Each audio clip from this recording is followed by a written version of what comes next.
মিকদারুহু 50 আলফ সানা। আল্লাহ রাব্বুল আলামিন বলেন, দুনিয়ার যে জীবনে তোমরা বসবাস করছো, দুনিয়ার যে জীবনে তোমরা আছো, দুনিয়ার জীবনে 30 সেকেন্ডে 60 সেকেন্ডে 1 মিনিট হয়,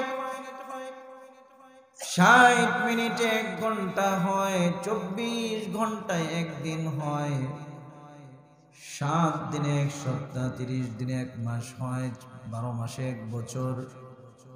এরকম ভাবে 50,000 বছরের সমান হাসরের ময়দানের একদিন হবে। বলেন সুবহানাল্লাহ।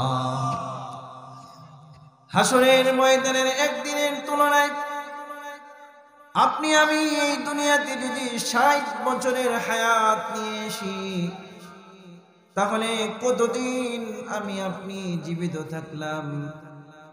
একদিন যদি 24 ঘন্টা ধরা হয়, আর হাসরের ময়দানের ওই একদিন যদি 50,000 বছরের সমান হয়, তাহলে আপনার 50 অথবা 60 বছরের জীবন ওই 50,000 বছরের তুলনায় অত্যন্ত নগণ্য। কথা কোন ঠিক না বেঠিক? মানুষ মনে করে আমার বয়স বাড়তেছে। দিন দিন ছোট্ট শিশুটা যখন বড় হয়, যে শিশুটি আজকে হাঁটতে পারে না, এই শিশুটি যখন হাঁটা শিখে তে খুশি হয়। আবার যে শিশুটি পড়ে যায় আবার হাঁটা শুরু করে, এই শিশুটি যখন দৌড়ানো শুরু করে তখন সে খুশি হয়। কিশোর থেকে যখন বালক হয়, কৈশোর থেকে যখন বালক হয়, বালক থেকে যখন যুবক হয়, যুবক খুশি হয়। সে মনে করে আমি প্রাপ্তবয়স্ক হচ্ছি, আমি তো যুবক হয়ে যাচ্ছি, আমার বয়স বাড়তেছে। আমি বলি না, তোমার বয়স বাড়তেছে না, তোমার হায়াত কমতেছে।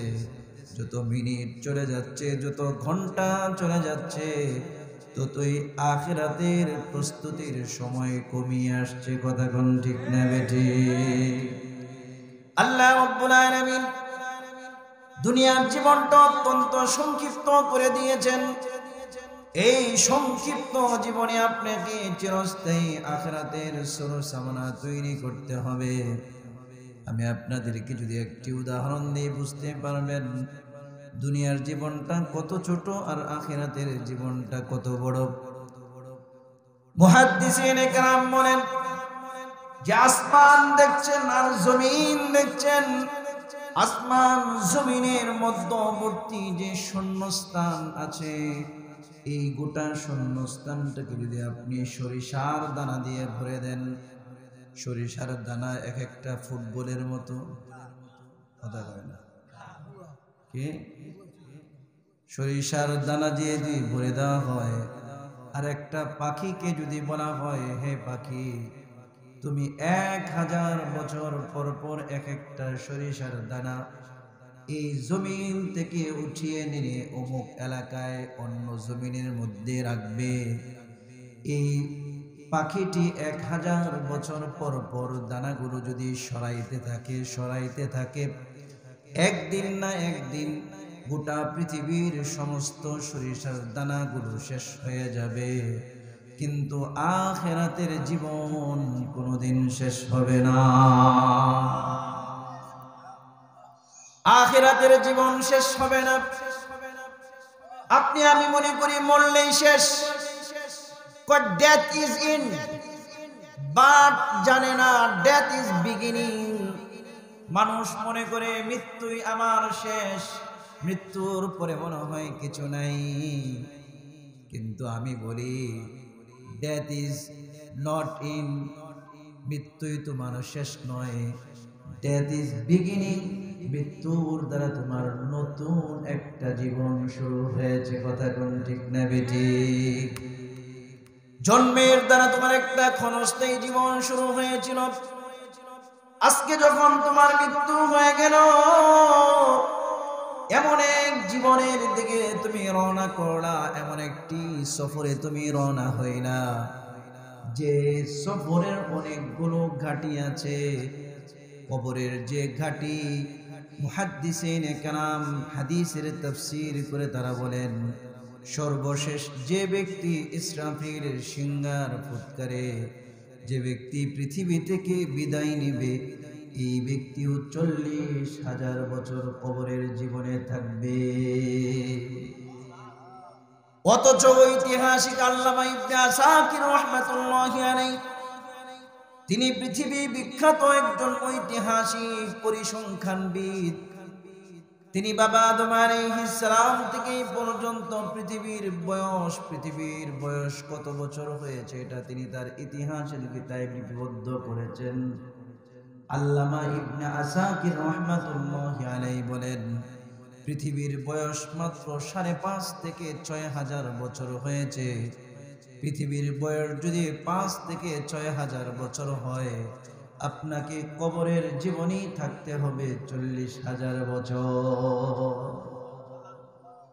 এই যে সংক্ষিপ্ত জীবন, সংক্ষিপ্ত জীবনে কাজ হচ্ছে দুটি, এক হচ্ছে ঈমান আর এক হচ্ছে আমল। এই সংক্ষিপ্ত জীবনের দুটি কাজের দুটি পরীক্ষা হবে।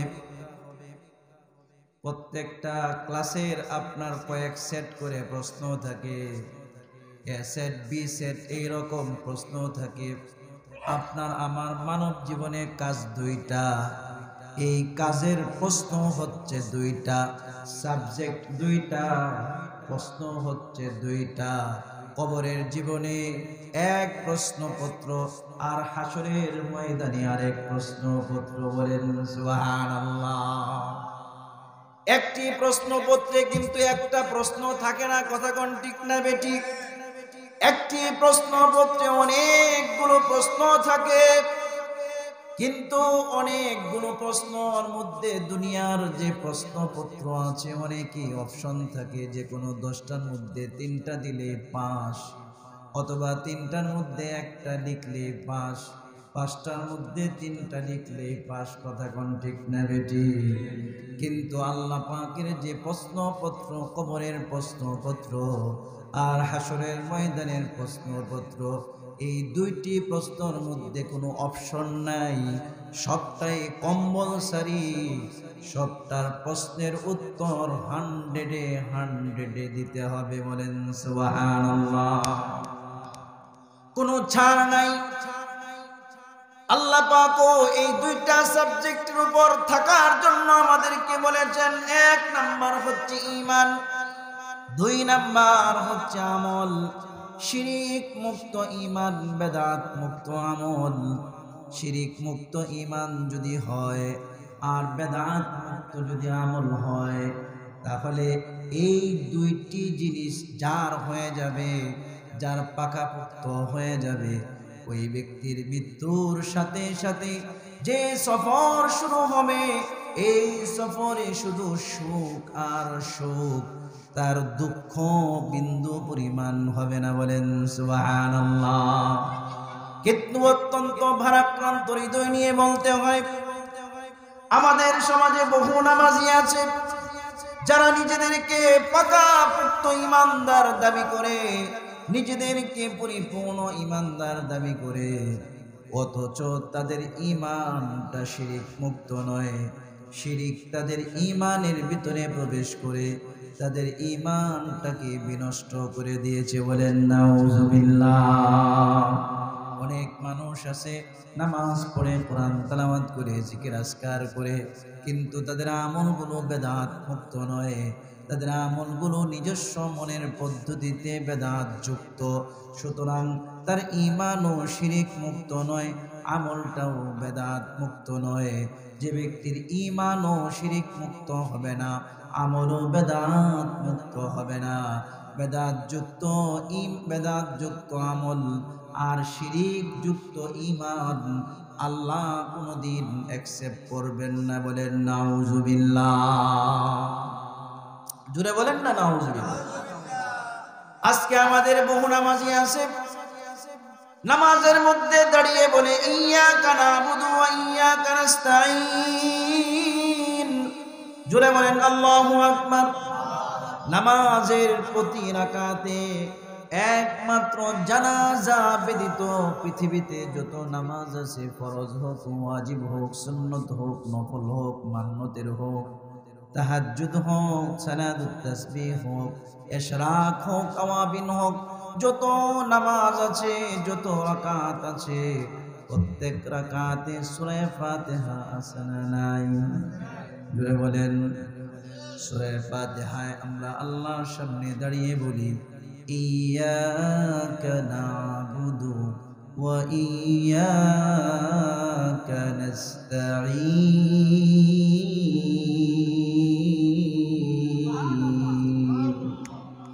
আল্লাহর কাছে বলি, আল্লাহ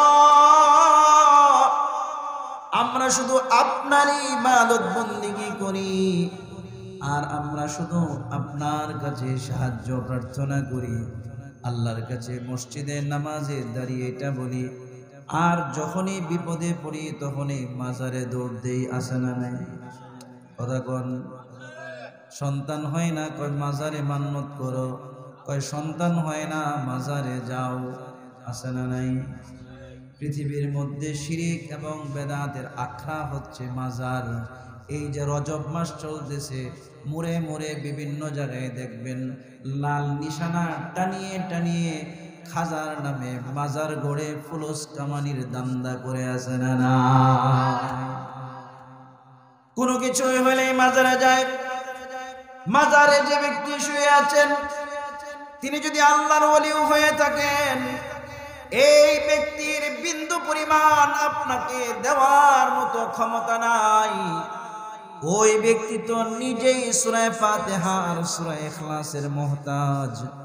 ওই ব্যক্তি প্রত্যেকটা মৃত ব্যক্তি কামনা করে, ও পথিক, ও পথিক, তুমি যদি আমার পাশ দিয়ে যাচ্ছ।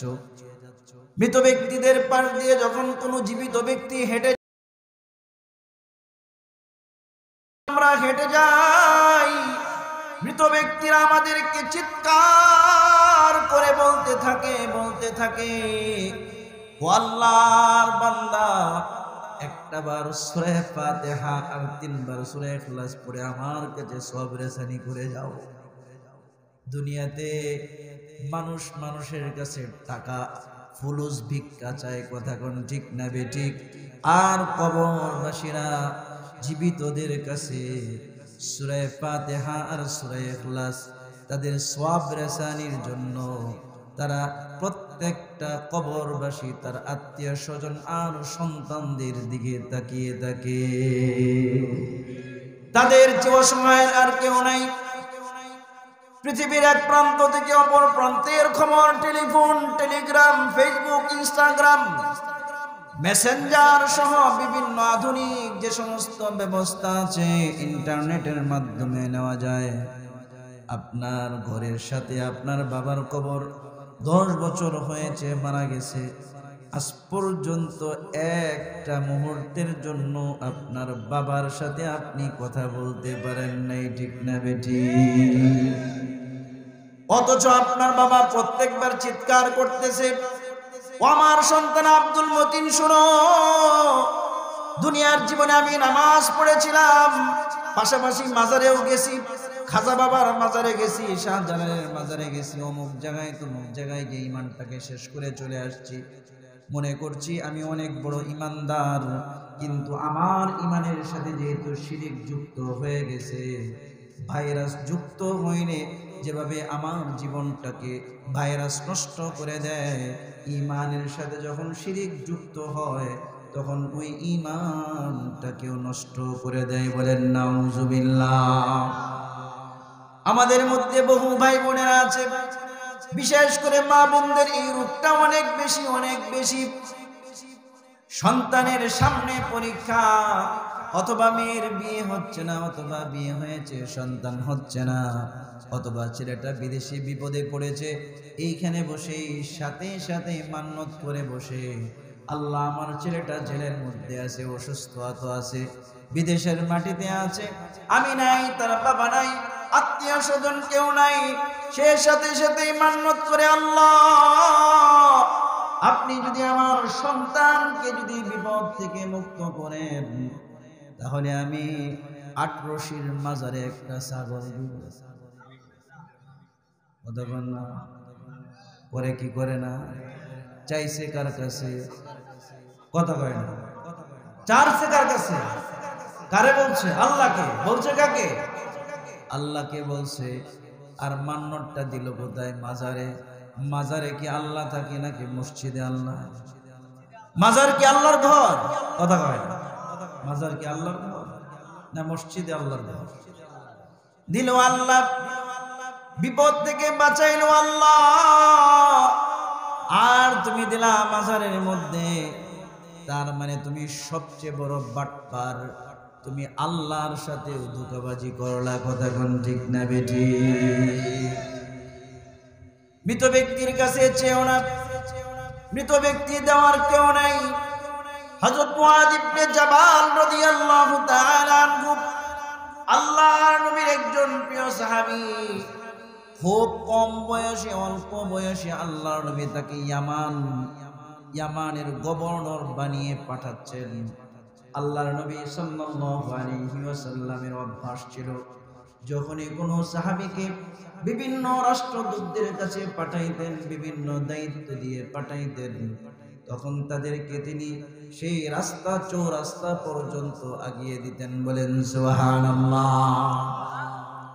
মুআয ইবনে জাবাল রাদিয়াল্লাহু তাআলা আনহু বর্ণনায় এসেছে 10ম হিজরির পরে আরেক বর্ণনায় এসেছে 9ম হিজরির পরে অর্থাৎ আল্লাহর নবীর ওফাতের কিছুদিন আগে মুআয ইবনে জাবাল রাদিয়াল্লাহু তাআলা আনহুকে আল্লাহর নবী পাঠাচ্ছেন ইয়ামানের গভর্নর হিসাবে আল্লাহর নবী সাল্লাল্লাহু আলাইহি ওয়াসাল্লাম হেঁটে যাচ্ছেন আর মুআয ইবনে জাবাল ঘোড়ার উপর উটের উপর বসে আছেন আল্লাহর নবী সাল্লাল্লাহু আলাইহি ওয়াসাল্লামের অবস্থা দেখে মুআয ইবনে জাবাল বলছেন ইয়া রাসূলুল্লাহ আমিও আপনার সাথে হেঁটে যাই অথবা আপনি আমার উটের উপর উঠেন আমি নিজে আমার আপনার এই উটটাকে আমি নিজে হাঁটিয়ে নিয়ে যাই বলেন সুবহানাল্লাহ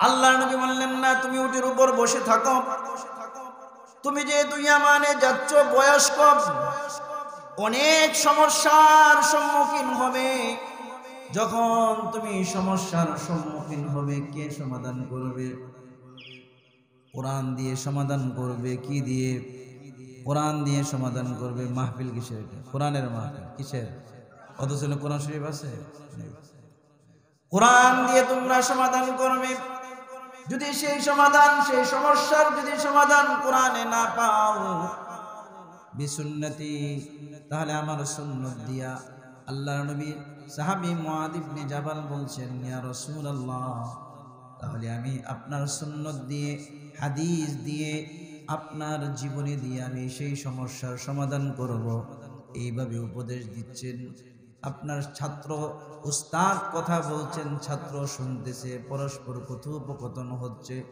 মুআয ইবনে জাবালকে বলছেন মুআয ইবনে জাবাল এই যে মসজিদে নববী তুমি দেখে নাও মদিনার শহরটা তুমি দেখে নাও আমাকেও ভালোভাবে দেখে নাও হয়তোবা আগামী বছর আর আমার সাথে তোমার সাক্ষাৎ হবে না মুআয ইবনে জাবাল সমস্ত সাহাবায়ে কেরাম তো আল্লাহর নবীকে জীবনের চেয়ে বেশি ভালোবাসতেন মুআয ইবনে জাবালকে যখন আল্লাহর নবী বললেন মুআয ইবনে জাবাল হয়তো ভাই চেহারাটার কোনদিন দেখবে না মুআয ইবনে জাবালের কলিজাটা ফেটে গেছে চিৎকার করে কান্না শুরু করে দিয়েছেন আর বলছেন ইয়া রাসূলুল্লাহ ইয়া হাবিবাল্লাহ আমি আপনাকে ছেড়ে যাব না সন্তানকে যখন ছোট্টবেলায় মাদ্রাসায় দিলে প্রথম যখন মাদ্রাসায় দেওয়া হয় তখন মায়ের পা ছাড়ে না বাপের পা ছাড়ে না কোনোভাবে সন্তানকে দিয়ে আসা যায় না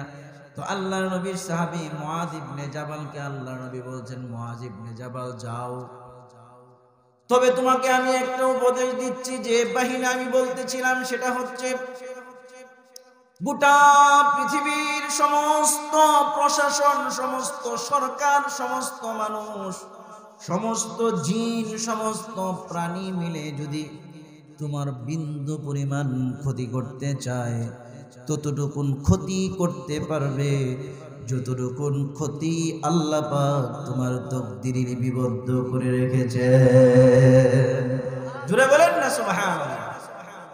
হে মুআয ইবনে জাবাল শুনো, গোটা পৃথিবীর সমস্ত মাখলুকাত মিলে তোমার উপকার ততটুকু করতে পারবে যতটুকু আল্লাহ পাক উন্নতি, যতটুকু কল্যাণ আল্লাহ পাক তোমার তকদিরের মধ্যে লিপিবদ্ধ করে রেখেছে। তোমার কল্যাণ ও কল্যাণের মালিক আল্লাহ।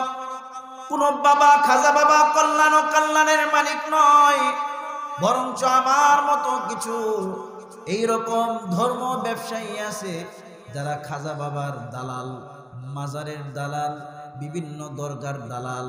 এরা এই স্টেজগুলোর মধ্যে বসে বিভিন্নভাবে মানুষের ঈমান আর আমলকে নষ্ট করার জন্য কোরআন হাদিস বিকৃত করে এরা মাজারের ব্যবসাকে আরো চাঙ্গা করতে চায়। কথা কোন ঠিক না বেঠি?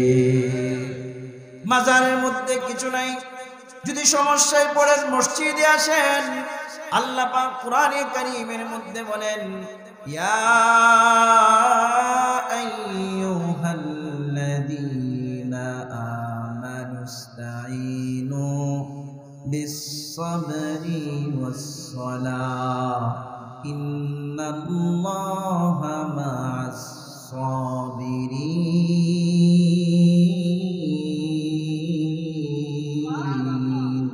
আল্লাহু আকবার। আল্লাহ পাক বলেন, ঈমানদাররা তোমরা কই যাও কোন দিকে যাও? যদি সমস্যায় পড়ো, যদি সাহায্যের প্রয়োজন হয়, ইস্তাইনু বিস-সাবরি ওয়াস-সালাহ। বিপদে পড়ে গেছো, মেয়েটার বিয়ে হচ্ছে না, ছেলেটা বারবার ভিসা করতেছে, ভিসা বাতিল হয়ে যাচ্ছে, বিদেশের মাটিতে পা রাখতে পারতেছে না, অথবা বিদেশের মাটিতে গিয়ে দালালের কাছে আটকে গেছে, অথবা দীর্ঘদিন হয়েছে মেয়ের বিয়ে দিয়েছো, সন্তান হচ্ছে না, তুমি আর ব্যবসা বাণিজ্যের উন্নতি নাই, কোনো কিছুই নাই। আল্লাহ পাক বলেন সবর করো, সবর করে নামাজ পড়ে আমার কাছে সাহায্য চাও। আমি আল্লাহ পাক সমস্ত বিপদ আপদ এবং তোমার মনের সকল আশাগুলো আমি পূর্ণ করে দিব। মুমিনের সবটাই লাভ, তরবারির পিঠ ও পিঠ। আজাবাল লিল মুমিন, আল্লাহর নবী বলেন মুমিনের জন্য আশ্চর্য ব্যাপার, বিপদ আপদে যে সবর করে সবরকারীর জন্য জান্নাত। বলেন সুবহানাল্লাহ। আবার সুখে সমৃদ্ধিতে আল্লাহ পাকের শুকরিয়া আদায় করে, এই শুকরিয়ার কারণেও এই ব্যক্তিকে আল্লাহ পাক জান্নাত দান করেন। বলেন সুবহানাল্লাহ। পেরেশান হয়ে যায়, নামাজ পড়ি, উলামায়ে কেরামের সাথে সম্পর্ক রাখি, শাহতলির মাহফিলে যাই, শাহতলি শায়েখের সাথে যাই, সবসময় সম্পর্ক রাখি, তারপরেও এই বিপদ ওই বিপদ, এই বিপদ এই বিপদ। আল্লাহ শুধু আমারই দেখে আর কাউরে দেখে না, আছে না নাই? অনেক মহিলারা সন্তান যদি মারা যায়, অথবা সন্তান যদি অসুস্থ হয়ে যায়, অথবা কোনো বিপদে যদি পড়ে যায়, অনেক নামাজি ভাইদের মুখ থেকে, নামাজি বোনদের মুখ থেকে এমন কথা বেরিয়ে যায় যে আল্লাহ শুধু আমারই দেখে আর কাউরে দেখে না। আজরাইল শুধু আমার বাড়িটাই ছিল, অমুকের বাড়িটাকে আর ছিল না। বলেন নাউজুবিল্লাহ। এই ধরনের কথা বলা এটাও কবিরা গুনাহ, কুফরি কালাম। এই ধরনের কথা বলা যাবে না। আল্লাহ নবী বলেন মুমিন বান্দার কাট বা পায়ের নিচে যদি একটা কাঁটা বিধে, কি বিধে? কাঁটা। আল্লাহ নবী বলেন এই কাঁটা বিদ্ধ হওয়ার কারণে মুমিনের গুনাহ মাফ হয়, আখিরাতে মর্যাদা বৃদ্ধি হয়। আর জোরে বলেন না সুবহানাল্লাহ। যেটা বলছিলাম, শিরিক মুক্ত ঈমান হতে হবে। ঈমানের মধ্যে বিন্দু পরিমাণ শিরিক, বিন্দু পরিমাণ শিরিক ঈমানের সাথে যুক্ত হতে পারবে না। আল্লাহর আসমানের নিচে, জমিনের উপরে শিরিকের চেয়ে বড় কোনো অপরাধ নাই। কথা কোন ঠিক না বেঠি? শিরিক, শিয়ার, পার্টিসিপেট, হ্যাঁ, বি পার্টনার, এই পার্টনারশিপ কেউ পছন্দ করে না। আপনি জামাই, আপনার স্ত্রীর পার্টনারশিপ আপনি পছন্দ করবেন। স্ত্রী যদি এসে বলে, ও জান আমি তো তোমারই, আমি তো কি তোমারই, তবে মাঝে মধ্যে অন্যান্য পুরুষকে একটু সঙ্গ দিব, অন্যান্য পুরুষের কাছেও মাঝে মধ্যে যাব, তো আপনি এই বিবিকে তো সালাম করে রাখবেন। কথা কন না, কথা কন না, রাখবেন। একটা জিনিস শুনেন, সেটা হচ্ছে আপনি যাকে বিবাহ করলেন, এই মেয়েটা যে এত বড় হয়েছে, এর পিছনে আপনার কোনো অবদান আছে? কথা কন না মুরব্বী, অবদান আছে?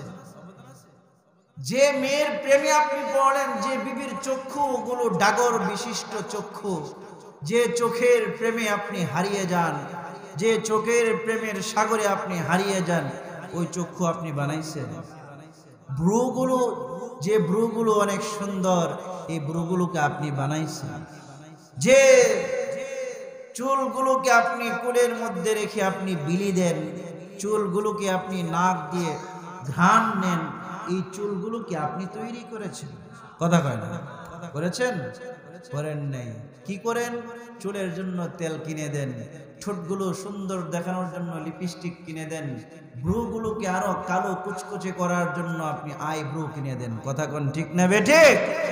এই সুন্দর এই পোশাক, সুন্দর দেহটাকে আরো যেন সুন্দরী লাগে, আরো যেন স্মার্ট লাগে, এই জন্য আপনি তাকে ভালো মানের পোশাক কিনে দেন। এতটুকু দিয়েই যদি আপনি তার পার্টনারশিপ পছন্দ করতে না পারেন, এতটুকু দিয়ে আপনি যদি আপনার স্ত্রীর হাসি অন্য কোনো পুরুষের জন্য আপনি পছন্দ না করেন, আপনার স্ত্রী অন্য কোনো পুরুষের দিকে তাকাক, এটা যদি আপনি পছন্দ না করেন, আপনার বিবি আপনার সাথে যেভাবে ভালোবেসে কথা বলে, এতটুকু কথা বলাও আপনি অন্য কোনো পুরুষের সাথে যদি পছন্দ না করেন, যে আল্লাহ আপনাকে অনস্তিত্ব থেকে অস্তিত্বে দিলেন, যখন আপনি ছিলেন না, আপনি আপনাকে আল্লাহ পাক আপনাকে নিয়ে আসলেন, মায়ের পেটে কোনো ব্যক্তির কোনো ধরনের হাত ছিল না, সেখানে আল্লাহ পাক তৈরি করেছেন, এত বড় করেছেন, সব কিছু যে আল্লাহ করেছেন, সেই আল্লাহ পাককে ব্যতীত অন্য কাউকে সাহায্যকারী মানবেন, অন্য কাউকে সাজদা করবেন, অন্য কারোর জন্য ভালোবাসা আপনি সঁপে দিবেন, সেটা আল্লাহ পাক কিভাবে সহ্য করবেন? কথা কোন ঠিক না বেঠিক? আল্লাহর সাথে যে সমস্ত আচরণ আমরা করি, এই আচরণগুলোকে বলা হয় ইবাদত।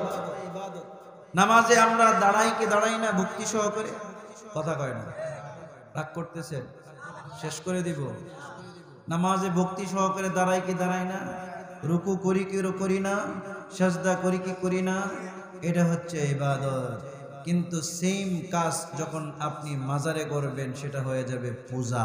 কথা কোন ঠিক না বেঠিক? নেতার সামনে করলে নেতা পূজা, গাছের সামনে করলে গাছ পূজা, তুলসী গাছের সামনে করলে তুলসী গাছ পূজা, গরুর সামনে করলে গরু পূজা, মাজারের সামনে করলে মাজার পূজা, দরগার সামনে করলে দরগা পূজা, পীরের সামনে করলে পীর পূজা। আল্লাহ পাক এই পূজাকে হারাম হারাম হারাম করেছেন। কথা কোন ঠিক না বেঠিক? আল্লাহ পাক বলেন সব গুনাহ তোকে মাফ করে দিব। একজন স্বামী তার বিবির সব অপরাধ মাফ করে দেয়। বাপ মার খেদমত করে না, বাহির থেকে আসছে বাতাস করে না, রান্না করে না, তরকারিতে লবণ দেয় না, তার সন্তানদের ঠিক মতো দেখাশোনা করে না, বিবি সুন্দরী, তাও জামাই কয় মাফ মাফ মাফ। কিন্তু বিবির মোবাইলে যদি দেখে অন্য কারোর সাথে পরকিয়া করে, পুরুষ বলবে দাওটা লো, তোর দুই টুকরা করে দেই। কথা কয় ঠিক না বেঠিক? আল্লাহ পাকও বলেন ইবাদত তো শুধু আমারই করবি, ইবাদত আমার করবি, সাহায্য আমার কাছে চাবি, রিজিক তো তোর আমি দেই। কথা কোন ঠিক না বেঠিক? কে দেন? আল্লাহ দেন। আল্লাহ খালি আমার দেন, খালি মানুষের দেন, জিনের দেন না। আল্লাহু আকবার। আল্লাহ রাব্বুল আলামিন শুধু জিন আর মানুষ নয়, স্থলের যত প্রাণী আছে, সেই মশা থেকে শুরু করে হাতি পর্যন্ত, চড়ুই পাখি শুরু করে সিংহ পর্যন্ত, জলের যে প্রাণী আছে, পুঁটি মাছ থেকে শুরু করে মলা থেকে শুরু করে তিমি পর্যন্ত, এক একটা নীল তিমির প্রতিদিন কয়েক টন করে গলদা চিংড়ি লাগে, কি লাগে?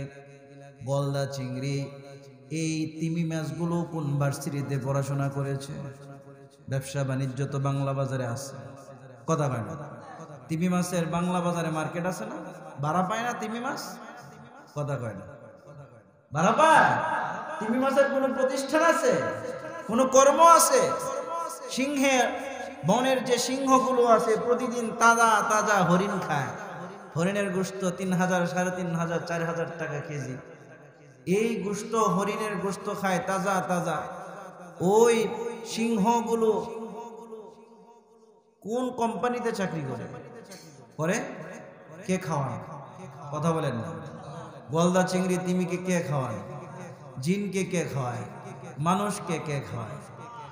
আল্লাহ রাব্বুল আলামিন বলেন, বান্দা তুই তো আমার সবচেয়ে আপন, তুই তো আমার সবচেয়ে কাছের, তুই তো শ্রেষ্ঠ।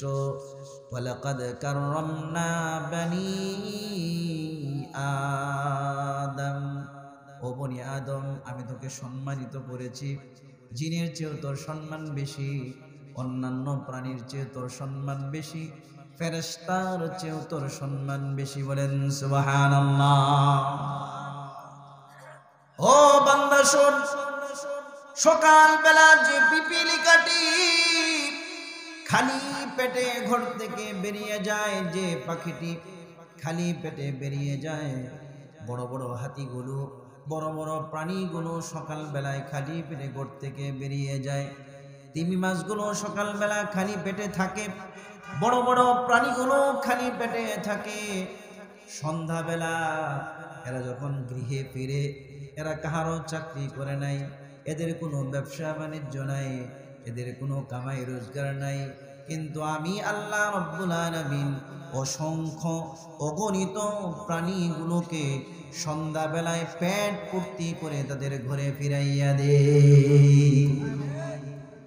আল্লাহ রাব্বুল আলামিন বলেন, বান্দা শিরিক মুক্ত ঈমান নিয়ে তুমি যদি আসো, বেদাত মুক্ত আমল নিয়ে তুমি যদি আমার কাছে আসো, তোমার জন্য আমি এমন এক জান্নাত তৈরি করে রেখে দিয়েছি। কুরআন খুলে দেখুন, আল্লাহ রাব্বুল আলামিন বলেন, ওয়াসারিউ ইলা মাগফিরাতিম মির রাব্বিকুম ওয়া জান্নাতিন আরদুহাস সামাওয়াতু ওয়াল আরদ উইদ্দাত লিল মুত্তাকিন।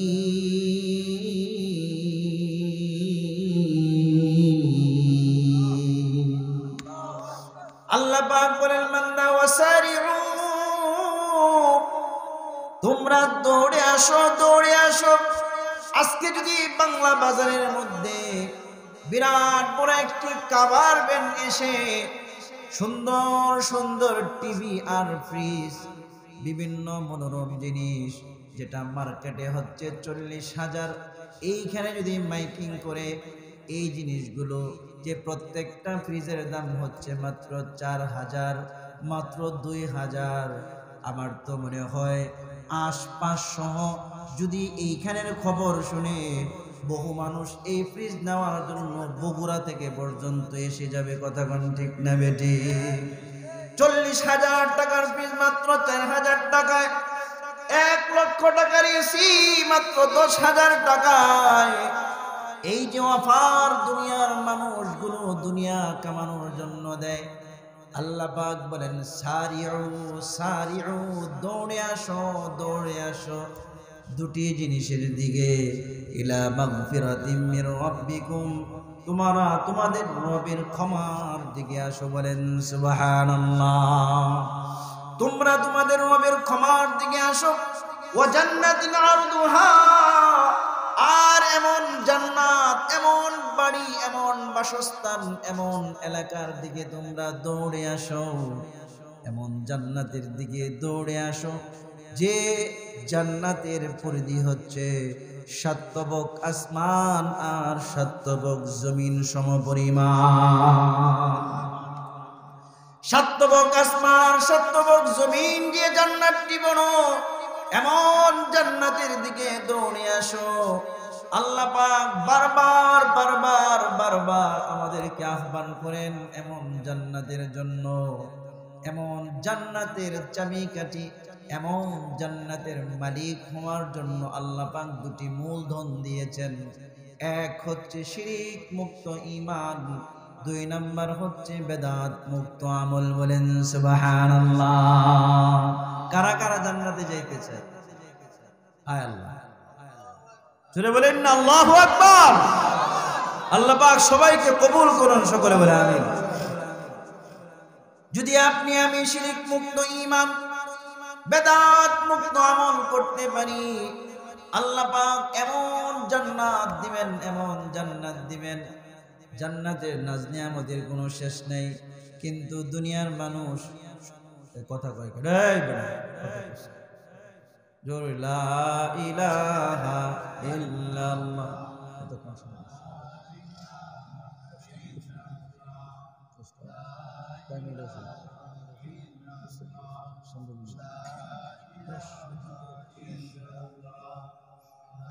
15 মিনিট আগে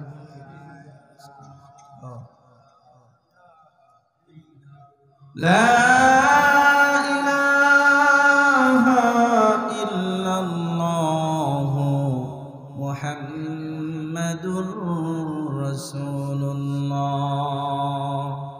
দুনিয়ার যে মানুষ, দুনিয়ার 80 বছরের বুড়া, ওরেও যদি 20 বছরের যুবতী অফার করে, না আর করবে না। কথা হয় কি অসত্য না বাস্তব? কথা হয় না? আরে মিয়া বাস্তব। বহু বুড়া আছে চায়ের স্টলের মধ্যে বসে চার মধ্যে 1 চুমুক দেয় আর রাস্তার দিকে 10 বার তাকায়। কথা কোন ঠিক না বেঠিক? যা হোক, মানুষ নারীর জন্য পাগল। কথা কোন ঠিক না বেঠিক? জান্নাতেও নারী আছে, জান্নাতেও গিয়েছে নারী আছে। বলেন না সুবহানাল্লাহ। আল্লাহর নবী সাল্লাল্লাহু আলাইহি ওয়াসাল্লাম মিশকাত খুলে দেখুন, আল্লাহর নবী সাল্লাল্লাহু আলাইহি ওয়াসাল্লাম বলেন, জান্নাতি যে রমণীরা আছে, এই রমণীরা দুনিয়ার কোন রমণীর মতো নয়। দুনিয়ার রমণীরা যদি 1 মাস পর্যন্ত গোসল না করে, আর 1 মাস পর্যন্ত যদি দাঁত ব্রাশ না করে, সুন্দরী যত বড়ই হোক, ওর দাঁতের দুর্গন্ধে আর শরীরের দুর্গন্ধে ঘরে কেউ থাকতে পারবে না। কথা কোন ঠিক না বেঠিক? কথা কোন ঠিক না বেঠিক? অথচ আল্লাহর নবী বলেন, জান্নাতি হুরদের গোসল করার দরকার নাই।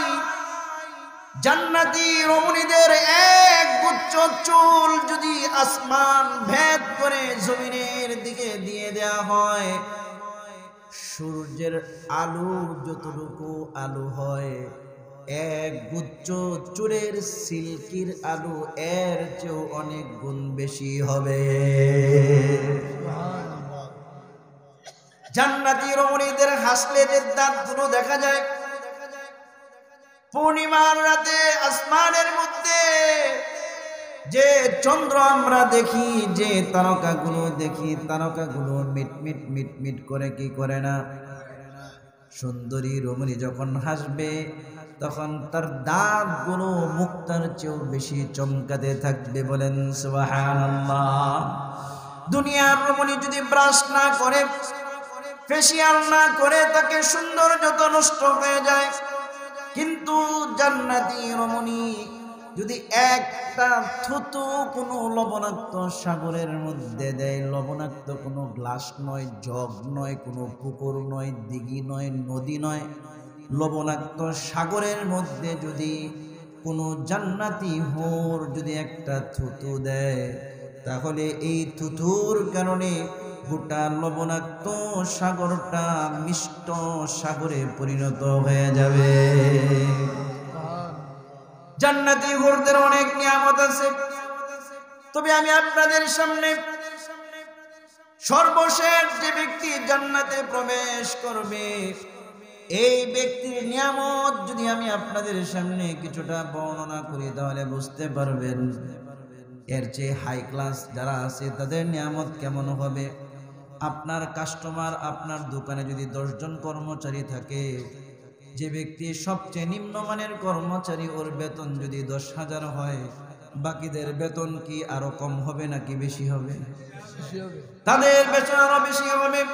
সর্বশেষ যে ব্যক্তি জাহান্নাম থেকে উঠে কয়লা হইয়া যে ব্যক্তি জান্নাতের দিকে আগাবে, ফেরেশতারা বলবে জান্নাতের সামনে যে নহর আছে, আবে নহর, এই নহরের মধ্যে তুমি ডুব দাও। নহরের মধ্যে ডুব দেবে।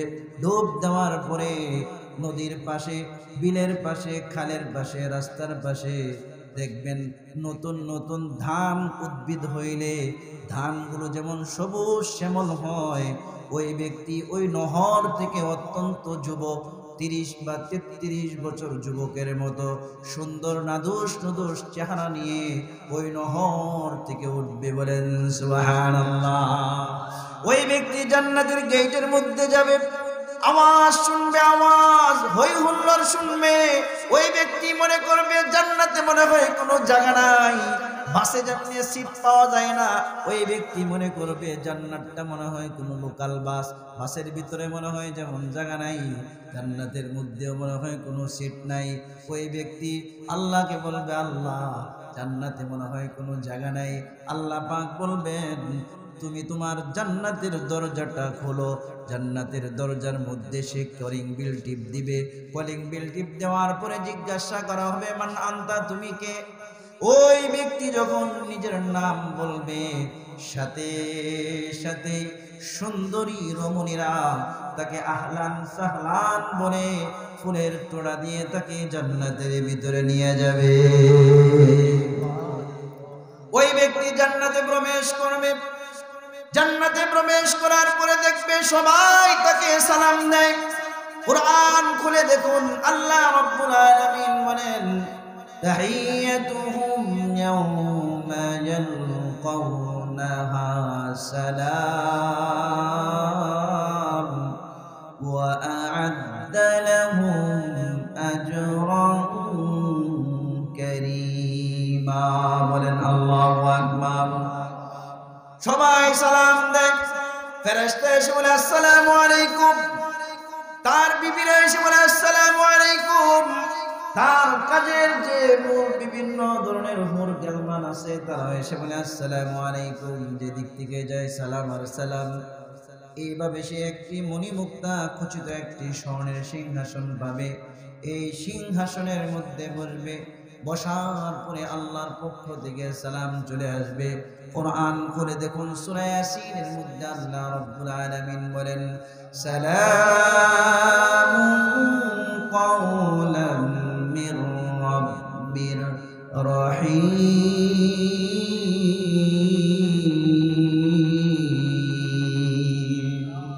আল্লাহর পক্ষ থেকে সালাম চলে আসবে।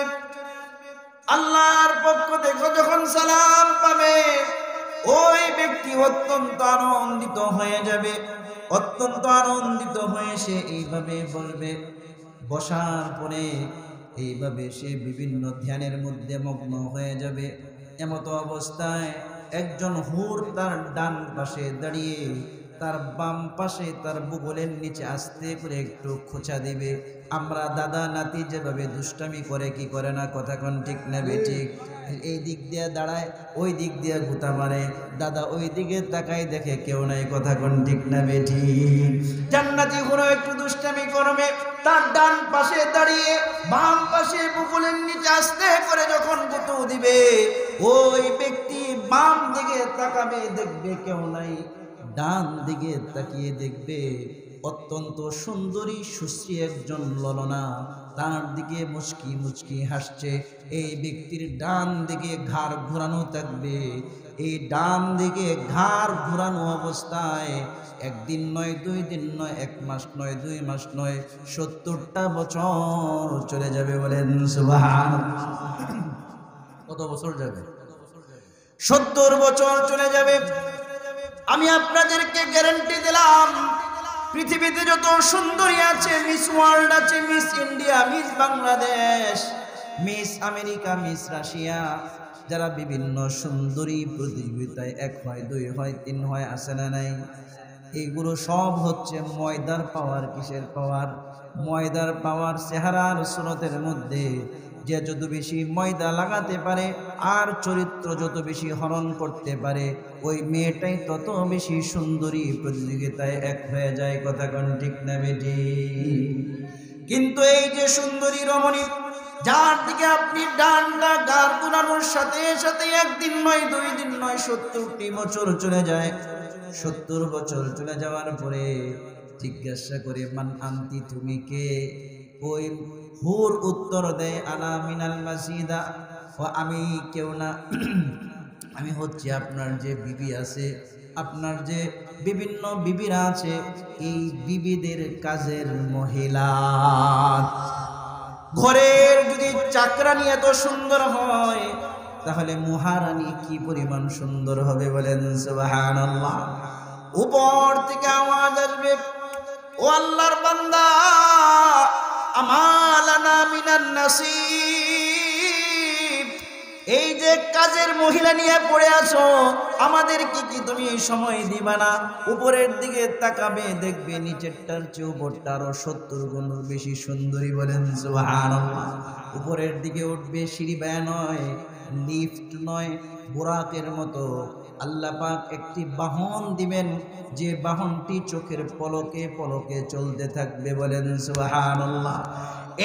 এটাকে উপরের দিকে উঠবে, উপরের দিকে যখন তাদের সাথে কথোপকথন করবে আর উপরের দিকে আওয়াজ আসবে, এইভাবে উঠতে উঠতে একটা জায়গায় গিয়ে স্থির হয়ে যাবে।